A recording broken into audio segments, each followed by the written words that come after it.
Hello, everyone, and welcome to the panel discussion titled Human Skills in Focus, your checklist hybrid work world. At the outset, let me thank Mr. Ravindra, Mr. Abid, Saumya for this opportunity and the team from Economic Times for bringing us all together on this platform. I also extend a warm welcome to the distinguished panel members and all others attending this session. Over the last several months, we would have possibly heard or used terms like flattening of the curve, building herd immunity, Zoom fatigue or meet fatigue, and hybrid working. For many of us, remote working has become the order of the day. And while more and more people are getting vaccinated and the infection rate is decreasing, employers are tending towards getting their employees returned to office. While employees are still wanting options, some want to be able to work remotely for a few days a week and others full time. The pandemic provided an opportunity for many professionals to reset and rediscover their priorities. Most professionals found working from home provided a better work life balance and decreased stress levels. When I say stress, driving especially. Few months after the first wave, many people expressed enhanced productivity and job satisfaction. However, in the recent past, many have also expressed exactly the opposite. One thing that is bound to stay is utilizing technology. And utilizing technology to its fullest extent is the way for the future. And we are now moving to a hybrid model where physical and virtual work practices will coexist, collaborate, and complement each other. We have a distinguished panel today who will share their insights on questions related to this topic and also share their personal anecdotes on their experience of hybrid work world. Let me invite our first panelist, Ms. Vandana Bhatnagar, Chief Program Officer, NSDC, to share her perspectives on why the future of work might be hybrid and how leaders can enable and nurture career resilience with skills amidst the workforce. Over to you, Vandana. Thank you, Sujiv. So this is actually really a very topical discussion, I think, at this point, as we are transitioning to the return to office in a sense. At NSDC, actually, we did one version of return to office in February and had to again lock down, but then now we are back in a hybrid model. So it's been a fairly interesting journey, but I think stepping back would look at this along three aspects. When we are returning to office and trying to discover a new equilibrium, it's really about a mix of ensuring that the employee interests are being addressed, the business interests are being addressed, and the enablement that's needed from technology is there. So if we look at from an employee perspective, a lot of surveys and feedback have shown that while, yes, there has been a bit of fatigue in many cases with 100% remote working, at the same time, I think there is a bit of reticence. As per a lot of surveys, some have indicated up to 73% employees have indicated that they wish to retain a flexible model. So in terms of talent retention, I think that's a factor that needs to be kept in mind. And the other is in terms of business interests. I think what's revealed in the last few months and 1 year is the extent of business uncertainty. So there has to be a degree of agility that businesses have to adopt, which I think will need to remain even after the immediate pressures of the pandemic are over. And the need for social distancing in office spaces means more for floor space per employee, up to 50% more at least in many cases. So in that scenario, to what extent do businesses start increasing their floor space or adopt this kind of a flexible model, where you have maybe a 50-50 ratio between assigned and unassigned seating. So I think both in terms of employee talent retention imperatives as well as business efficiency imperatives, the hybrid model is probably likely to stay and not going to disappear. Now, the big question will be in what proportion. And that is something which will vary across businesses, across functions within businesses. And typically, one would imagine that the work functions which are more informative or evaluative in nature can be done in a more remote model. But work which is more generative in nature, where you need more complex problem solving, negotiation, thrashing out, a face to face interaction becomes necessary. And also to nurture team connect, to nurture organization culture, there has to be some amount of face connect.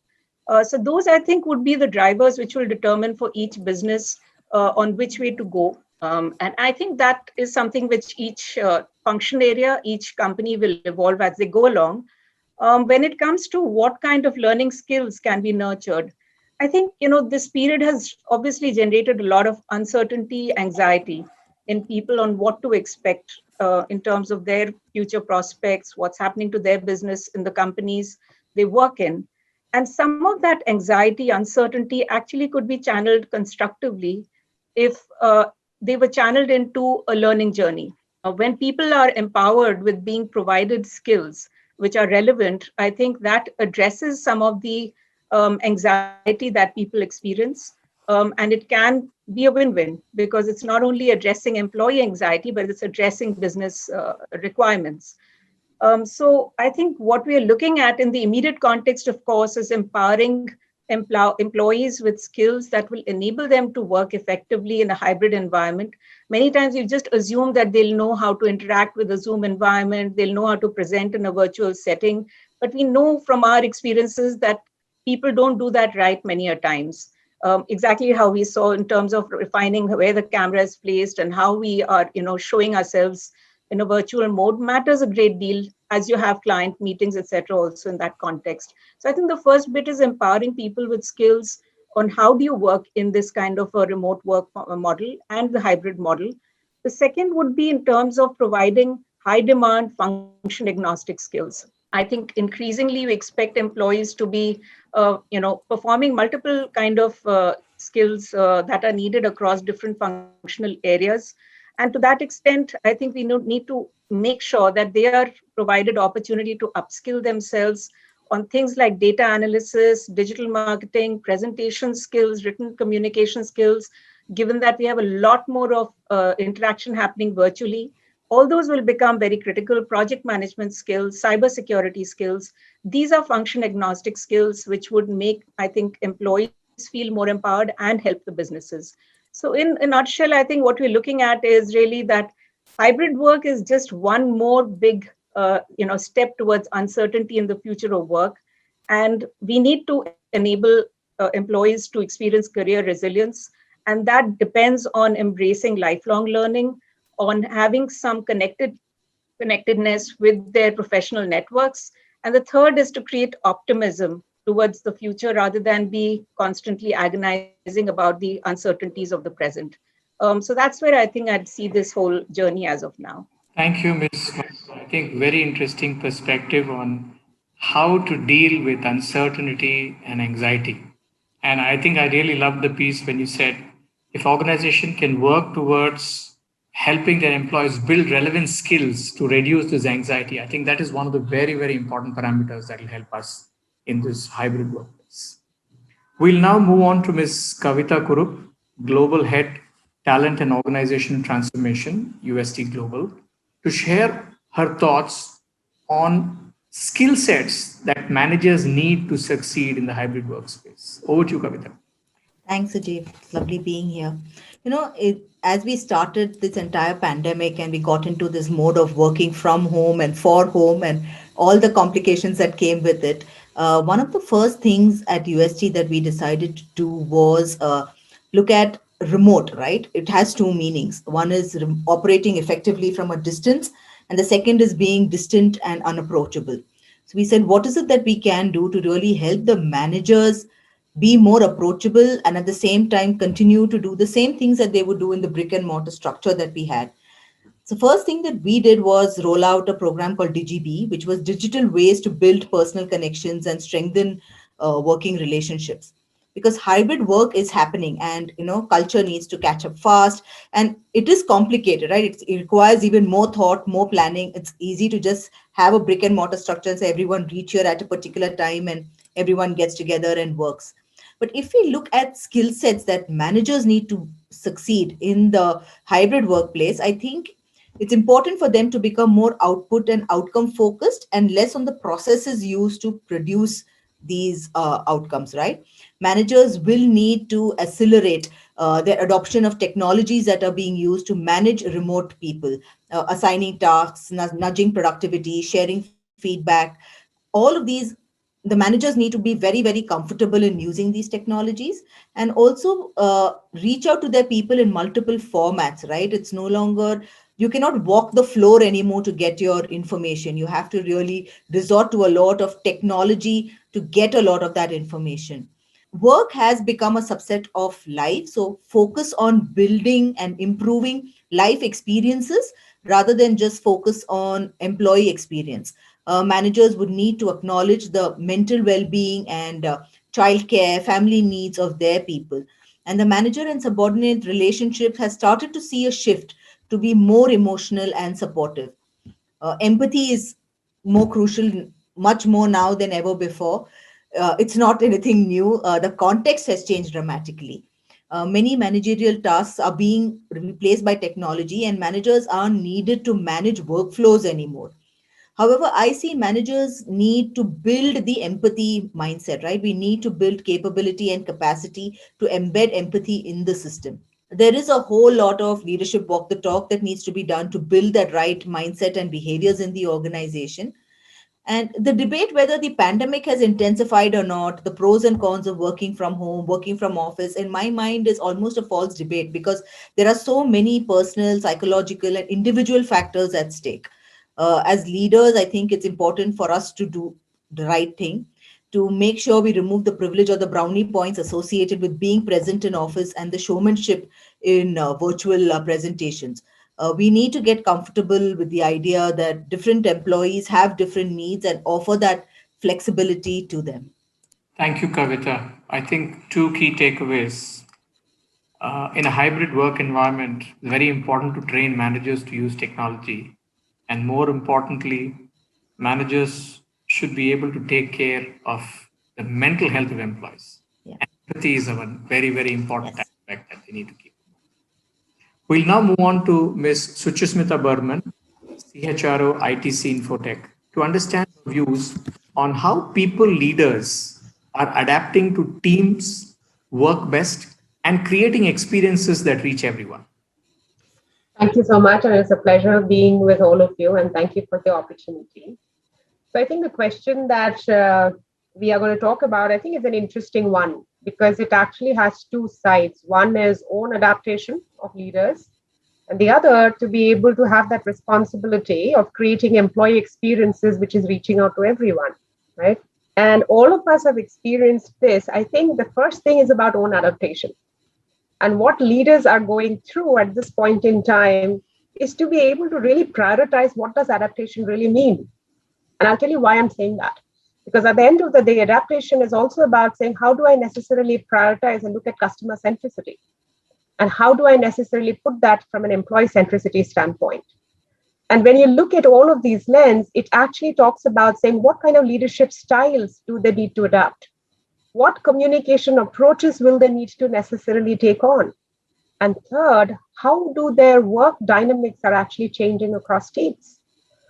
Because what this environment has really done is put at the center stage, if not anything else, is actually work teams or collaborative work teams rather than really a top-down communication. And that's where the leadership environment, which we have always talked about, which is collaborative, which is inclusive, which is about resilient leadership, is actually coming at the center to say, how can I create small work teams, small work groups that is self-sufficient? How do I empower them so that they can necessarily run with their own priorities? They can actually find out how do they need to prioritize, because you cannot micromanage people constantly because you're not able to see them. You have to trust them. So making sure that they are adapting their own nuances of what they believe, their ecosystem is also undergoing a shift. And that's where I think HR's responsibility to be able to work with the leaders to actually discover a lot.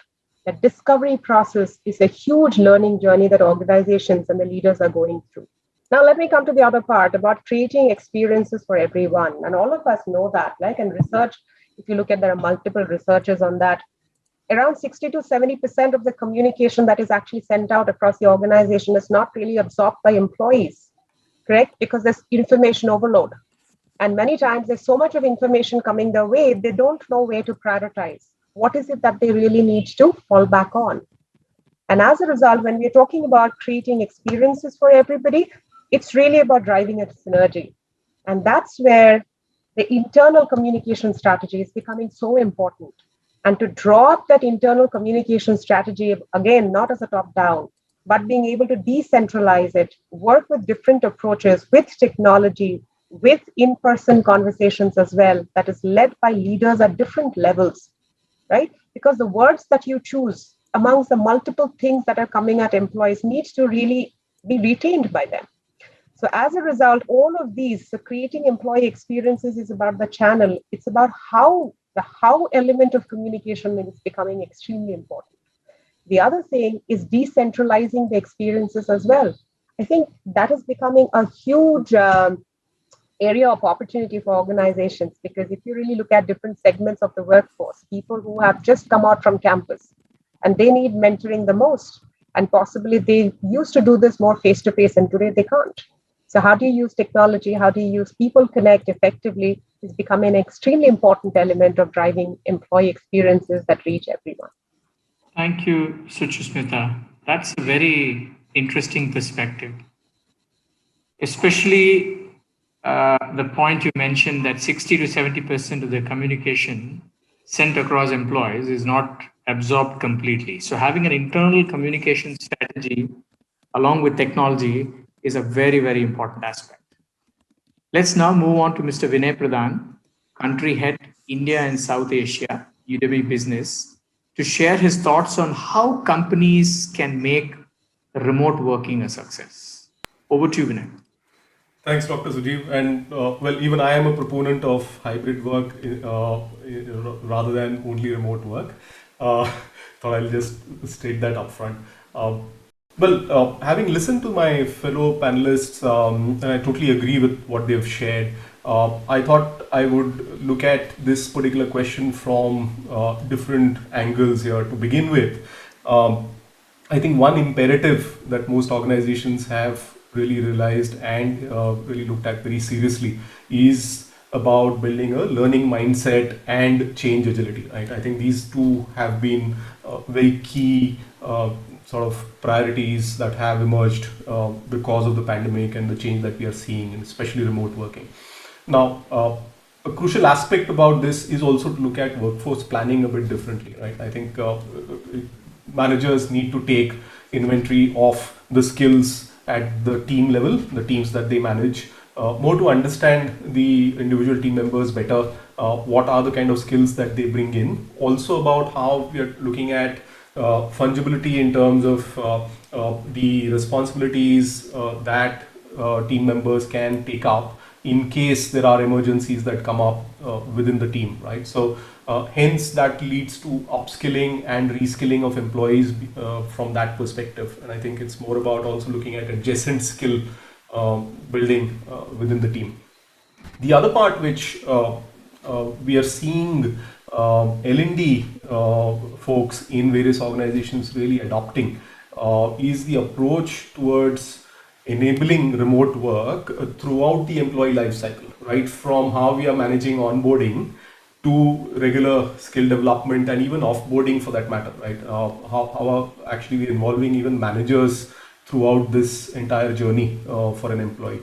And I think what's working, and I can give you an example from Udemy itself, our L&D team have very actively adopted the design thinking and agile principles, and especially around saying, hey, it's okay to be a bit scrappy. It's not necessary that every time you'll have an ideal solution. And essentially they look at having a minimum viable product there, right? What we call as P1, right? Saying, hey, take the minimum viable product on ground and engage when it is required rather than going through too much of planning, because it's so uncertain and so agile today that the organization is moving at. The other part which is crucial is around putting people first. I think one part about remote working is how do you keep people engaged, and it's not just about business, not just about work, but it's also about how do you provide opportunities for your employees to openly express and discuss challenges. So employee resource groups is something which I have seen being very, very important from that point of view, where employees actually can come forward, share, and help each other. Productivity, of course, is a no-brainer, and I think most organizations and even employees are seeing that productivity seems to be improving when one is working from home or working remote.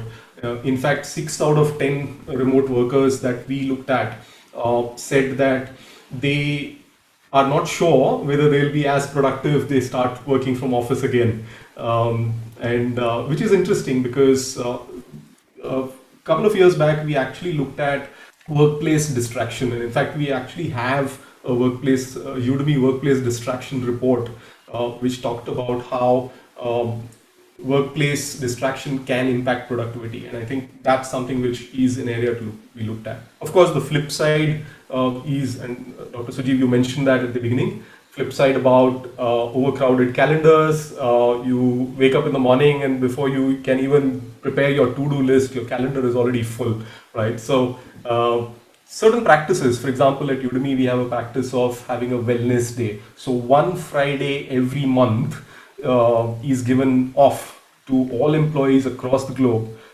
to stay away from the screen and those constant Zoom calls and have the me time that they definitely need. Of course, aspects related to IT infrastructure from remote working and all of that is most organizations had to go ahead and implement. I think there one critical aspect is about providing the right collaboration tools, especially for remote workers. And this actually flows into what managers require when they are managing remote teams. One is, of course, the skills that managers need to develop. One example that I can share what we've implemented for managers within Udemy is regular manager labs. Now, these are virtual labs which are calendarized. So any manager, it's not necessarily that you need to attend every lab, but any manager globally can get into that lab because they have their peer groups that they can interact with, discuss challenges, understand how they are addressing those challenges as such, and learn from them and go ahead and implement at their workplace and, or within their teams. As far as key skills are concerned, I believe that there are, in fact, when I came in, I had 4 skills in mind, and then I added one more when Vandana spoke about managing stress and anxiety. That's the 5th one for me. But the top 4, which are absolutely crucial to make remote working a success. Firstly, time management. You don't know when you're actually crossing the boundary, right, in terms of how much time you're investing on the work part when you're working from home. Basic organizational skills, how are you actually planning your work and also managing your role vis-a-vis your peers. Communication and collaboration skills, absolutely. In fact, our learning trends for 2021 put that at a very high level as such. Self-discipline, absolutely crucial as to how you manage your work-life balance. So I thought I'll highlight all of these aspects from an overall remote working point of view and how to be successful from that. Thank you, Vinay. Very interesting perspectives. And I think 2 key things I picked up is for companies to always keep in mind people first and engaging them. And the second one is about really enforcing or starting the workforce planning and starting to do with the baseline of the skills the employees have and then look at adjacent skills. Very interesting. I think very interesting insights from each of the panelists. We'll now move on to the second section to quickly hear personal anecdotes from each of the panel members. I'll share mine. I think one of my personal learnings in the last several months was, when you don't have to go to office or when you work from home, there's a lot of flexibility. But this over flexibility can be dangerous. So somewhere I've learned the best way to leverage flexibility is to prioritize. So, from time management moving to prioritization. And a simplest way of remembering this is in school. We use timetables. We have first period, second period, third period. That really, really helps. To me, it has really worked. And I'll tell you, just like we had timetables for school, if you can create a timetable for work, that really works wonders. So let's now go back and hear perspectives in the reverse order. A very, very quick summary. Vinay, may I invite you back to share your personal anecdote? Sure. Apart from Dr. Sujiv, apart from of course learning how to make gourmet coffee, uh, can't do without coffee even while working from home. I think one part which for me has worked very well personally, and especially, and I spoke about the part about losing control over your own calendar, right? I think what's helped is, and that was again a guidance and sort of a best practice that I saw in our organization, in which I adopted, which is about having a focus block for yourself, right? Because many a times in those back-to-back Zoom meetings and all of that, your own priorities from a work point of view, what you want to focus on, many a times you need that space, largely around thinking and putting together strategies and thoughts as such. So every Wednesday, 3 hours in the morning, I have a focus block for myself. My calendar is actually blocked for that. So I thought I'll just share that. Thank you, Vinay. Let's now move on to Suchismita. Your All right. Yes, I think what I had to really do is really unlearn a lot of stuff. And what I had to, and this helped me know my team members better. Because what happened is every time I ask somebody to necessarily come on video, many times it is almost like invading on personal space because many people don't want to, right?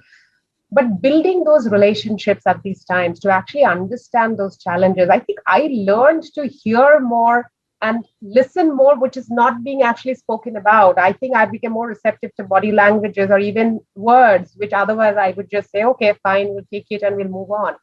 So I think it made me more patient. It has made me more receptive. And I think I have learned to be more an observer than necessarily be more on the front. So that's been my anecdote. Very interesting. I recollect my childhood remark. Sujiv, you have 2 ears and one mouth, So that listening is Yeah. very Yeah. important. Thank you, Suchismita. Let's now move on to Kavita. So, and I was just trying to think of what to share as a personal anecdote, and I'm glad you didn't call on me first, Sujiv. But I think for me, the biggest learning that has come is I love to travel, and I used to do that non-stop before the pandemic. And if I was not traveling on work, I was traveling otherwise. For me, I've learned, sthirta, as they would say in Hindi, right? Just the ability to stay still and focus and just be in the moment is something that the pandemic has taught me, and a huge amount of gratitude, right? We take so many things for granted, but when you speak to people, you realize how lucky you are, and these are conversations that you have within the organization and even with people outside, right? The various networks that you're part of, you just realize that there is a whole bunch of things that you're very, very grateful for. So while I've learned to be in the moment and enjoy the moment, I've also learned to travel using my mind. So I've started learning a lot of new things.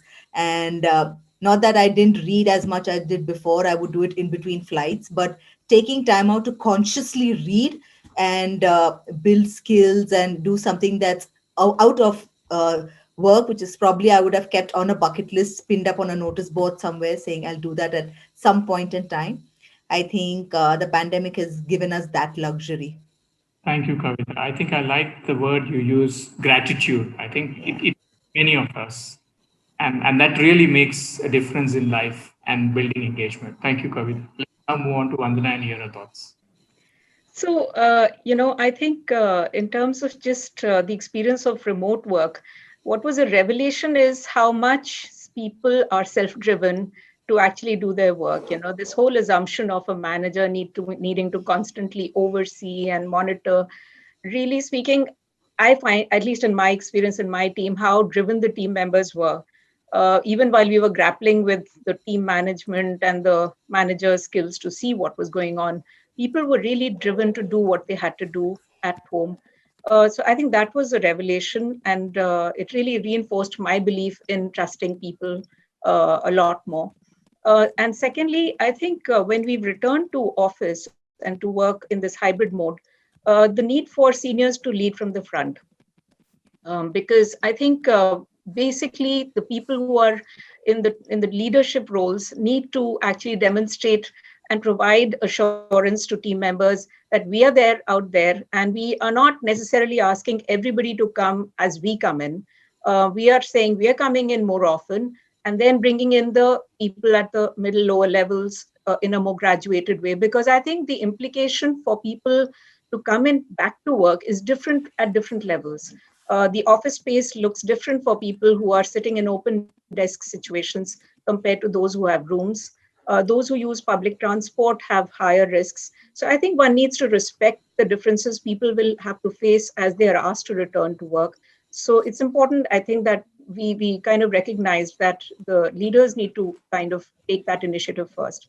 And just one third thing, which is a more operational thing, but I've just learned that while hybrid model of working is great, but hybrid meetings doesn't work too well, where you have, say, three people sitting in a room and three people connected virtually. That becomes an uneven interaction.